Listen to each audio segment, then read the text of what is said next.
Business leaders praise election clarity but survey shows anxiety about threat of political instability. Growing speculation that the current Prime Minister, Prayut Chan Ocha, may take a seat in the House of Representatives for the United Thai Nation, Ruam Thai Sang Chart, party after the next general election. This could see him nominated again for government leader as an MP from within the House if 25 MPs can be found to support him as a candidate.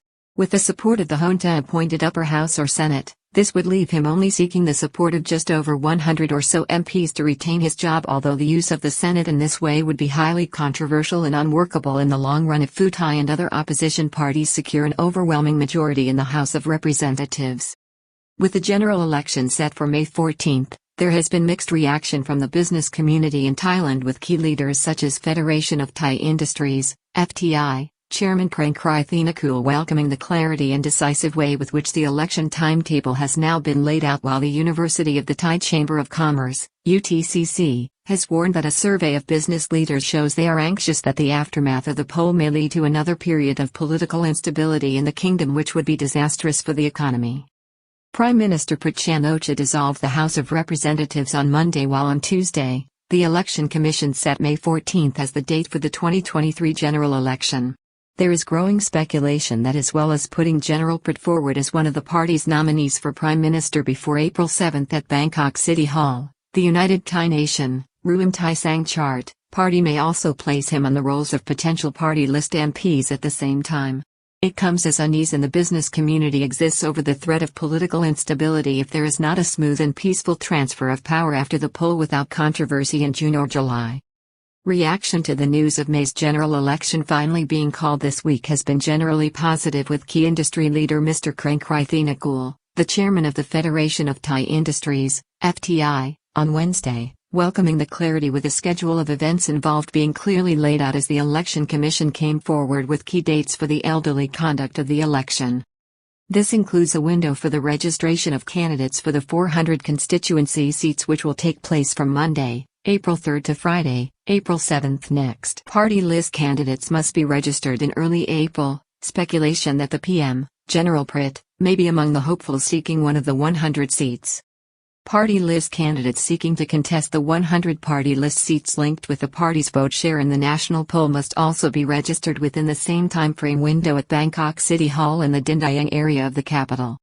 This will also see each party nominate up to 3 candidates each for election as Prime Minister when the new parliament meets after the election.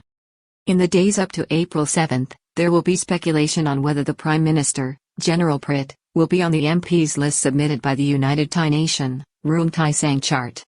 The Election Commission is advising Thai citizens eligible to vote that they can check or rectify their voting status between March 27 next and April 13, while those who cannot vote should avail of windows between May 7 to May 13 and May 15 to May 21 to signal this and give a reason for why they cannot do so. Voting in Thailand is mandatory for all citizens under the terms of the Constitution, but at the same time, all voters must be registered in their constituencies to vote 90 days before the poll. If not, this can be rectified from the end of March to mid-April. Thailand has high election turnouts. Over 75% voted in the 2019 general election and over 85% in 2007. In the 2019 general election, there was a turnout of 74.69% at the polls, which was the third highest behind the 2011 vote, which saw the Pheu Thai party sweep to a landslide victory. Then 75.03% of people turned out. In this election, given the level of enthusiasm on the ground for a change of government, the turnout is likely to be higher than 75%. Approximately 52 million are expected to be eligible to vote, with a projected voter turnout of 77% or circa 40 million people across Bangkok and 76 provinces divided into 400 constituencies.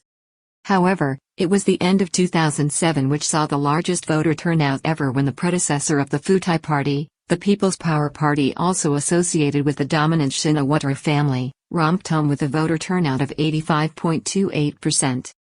Key business leaders praised the clarity as the Election Commission laid out the timetable this week. Mr. Prayut, on Wednesday, welcomed the clarity from the Election Commission, explaining it allowed the business sector to plan and prepare for whatever might be ahead. This is good for the business sector because we can begin to see more clearly what will happen next, allowing us to prepare our businesses under a new government, said Mr. Krankrai. The settling on an exact election date in May also eases some concerns of business leaders over unclear issues raised before the dissolution. However, the picture is not all positive, with many business people expressing concerns about the prospect of political instability after the May 14 election, which looks like it will lead to a victory for the Pheu Thai-led opposition. The question, however, is the extent of the victory and the reaction to it from current establishment forces linked with the junta era that are still ensconced in the unwieldy democratic government since 2019.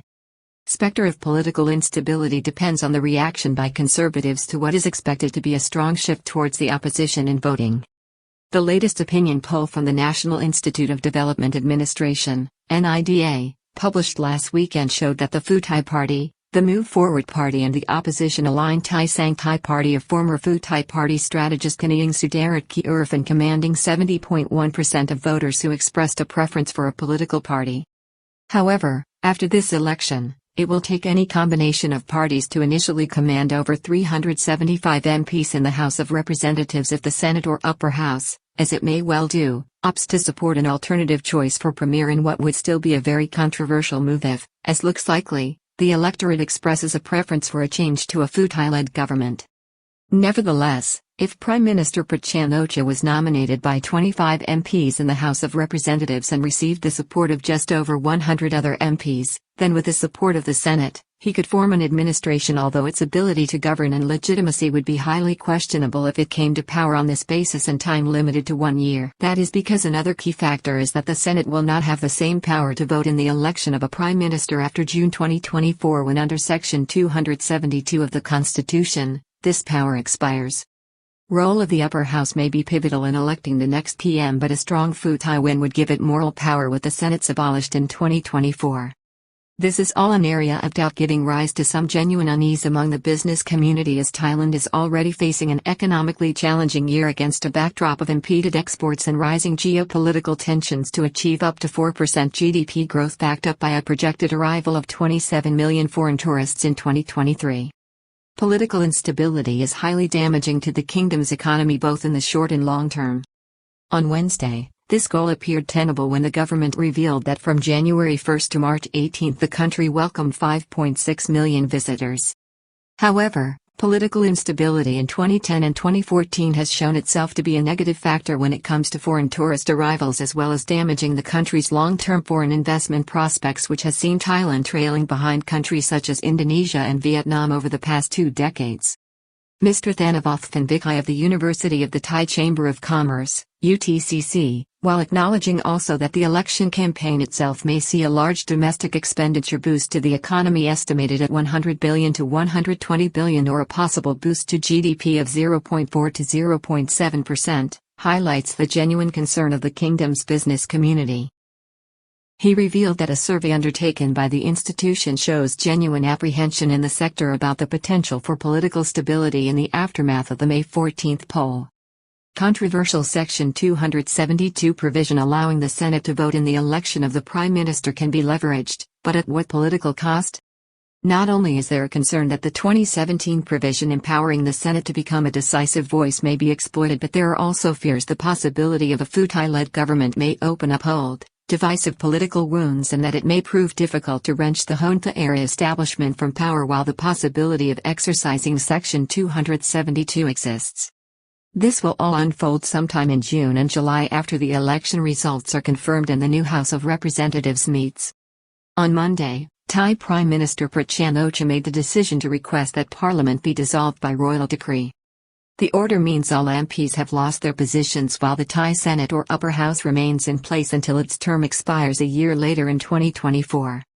After the dissolution, ministers in the government, which will stay on as caretaker administration, were briefed by officials of the Election Commission.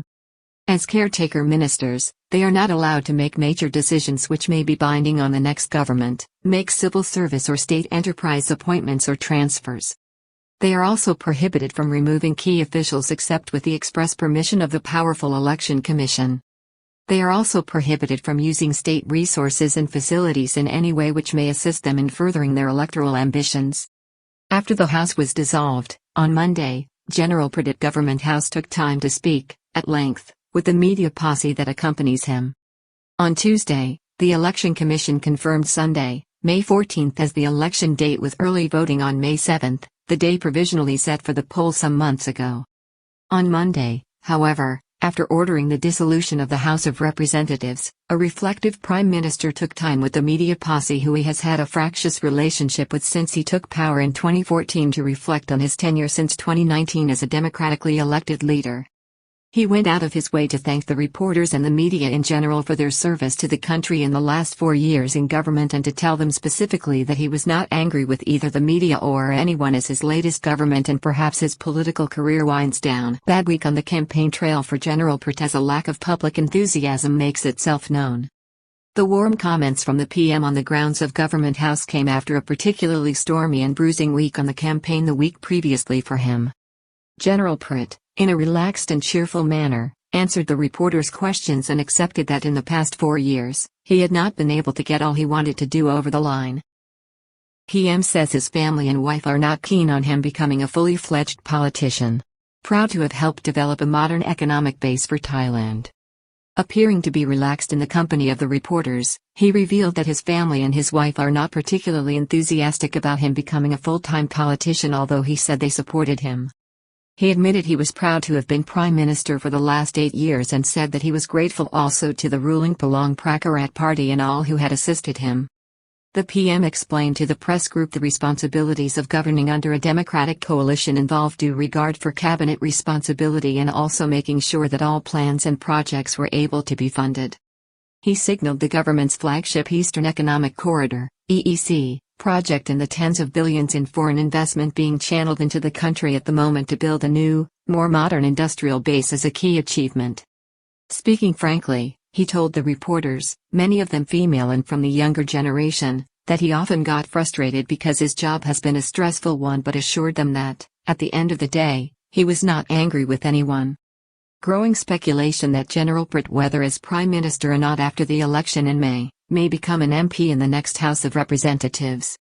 There is growing speculation that the incumbent Prime Minister has set his sights on becoming an MP, with speculation that the Premier may top the list of the United Thai Nation, Ruam Thai Sang Chart, party list candidates to be submitted in early April at Bangkok City Hall. One of the persistent gripes and causes of friction between General Prayut and the Palong Pracharat Party, which nominated him as Prime Minister in 2019, was his aloofness from MPs in the House of Representatives, which eventually culminated, in September 2021, in an attempted bid to oust him as government leader and ultimately his move away from the party, which is now plummeting in the polls. The move may also possibly see him retain a role in politics even after the general election in which a Pheu Thai-led government is expected to come to power.